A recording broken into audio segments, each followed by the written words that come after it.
Alright, here we're looking at the base of our actuator assembly. And this was built around a Lazy Susan bearing purchased at Home Depot. It's a 6-inch Lazy Susan bearing. And then a framework was built around that using angle iron. It's 6 inches by 7.5 inches. And then legs were added to bring it up. And those legs are 6.5 inches. So 4 of the 6.5 inch angle iron. And that's actually 3/4 inch angle iron. Thicker could be used. On top of that framework, 1 inch angle iron was used to build the framework which the shaft rests on, and that's 6 3/4 inches with an overall length of 19.5 inches. And you can see that the tailpiece was made by cutting notches and just creating an angle. That tailpiece is those pieces were cut 3.5 inches, and then large washers were welded to that to create a pivot point for the tail assembly. Now the pillow block bearings are on 10-inch centers and centered in the middle of the framework.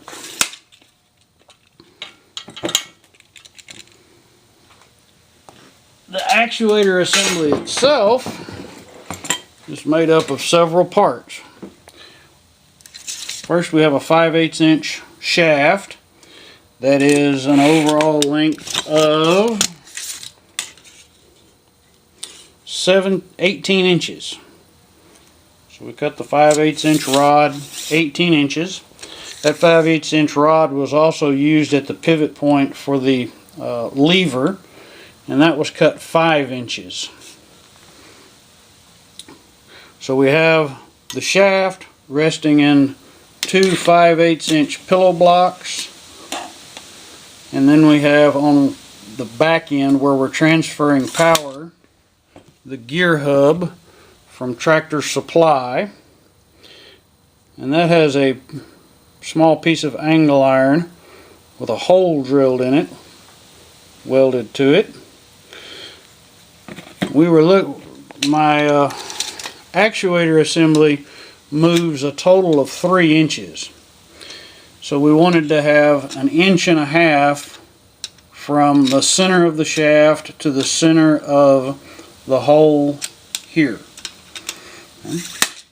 From there we transfer our rotational movement onto the lever assembly itself. Now the lever assembly is made up of 3 rod end ball joints.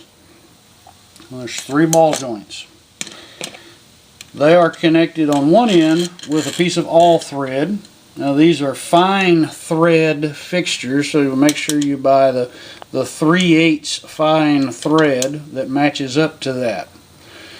And then coupling nuts were welded to a piece of angle iron.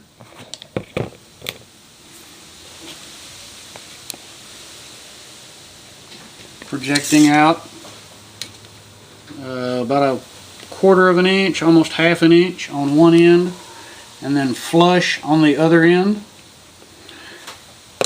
Now from the back end of the lever, 5 inches was the pivot point itself, and then another 3.5 inches project out from there. So we have a difference so that we get more leverage on the lower end, on the pump side. Now one thing of note, the coupling nut on this end should be welded at a slight angle for proper alignment.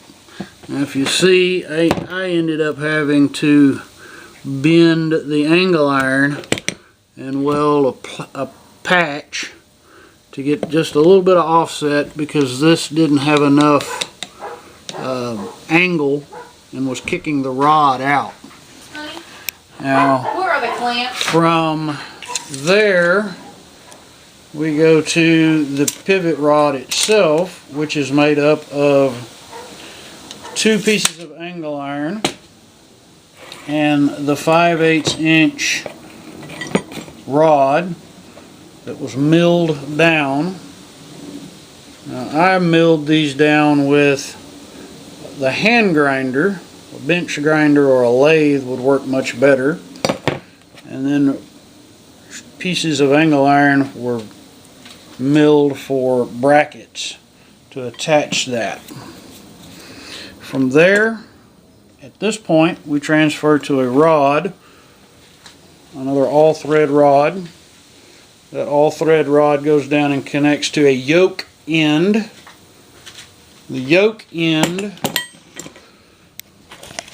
in turn, is connected to a universal joint. Now, I don't know that the universal joint itself is going to be a necessity. We will need this pivot motion. I'm not sure that we'll need this pivot motion, but I went ahead and built the universal joint just as a safety precaution. And that was built using 2 large nuts that fit inside of this yoke and a bolt. And then the final connection from the universal joint is PVC cap. The PVC cap is allowed to rotate because the windmill itself will rotate. And then that will connect to our pump column. Now, the tail assembly is held in place with a really large bolt that I had to cut off to be the right length, and it's actually designed to be removable. Now, the measurements on the brackets for the pivot point, they're 3 inches long with the holes bored dead center. And then you'll notice that I have 2 5/8 inch spacers, and then a 5/8 inch spacer was also welded on the bottom of the lever. Now, that's held in place with a 1 inch by, it's a 1 inch angle iron cut 1 inch wide, just to give it a little more security, a little more strength.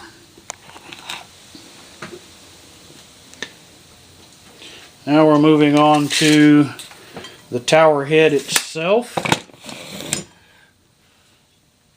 The tower head, the top of the tower head is 6 inches by 6 inches. And that is where our Lazy Susan bearing will attach. And that's resting on legs that are 17 inches long. There's 4 of those. And they connect to another square that's 10 inches long. It's 10 inches square. And this is what will attach to the top of the tower. And actually, it's beneficial to build it this way so that you can work on the windmill without it having to be sitting up on the tower. It allows you to do bench testing to make sure all of your components are working together properly. I think that does it for now until I put the windmill back together.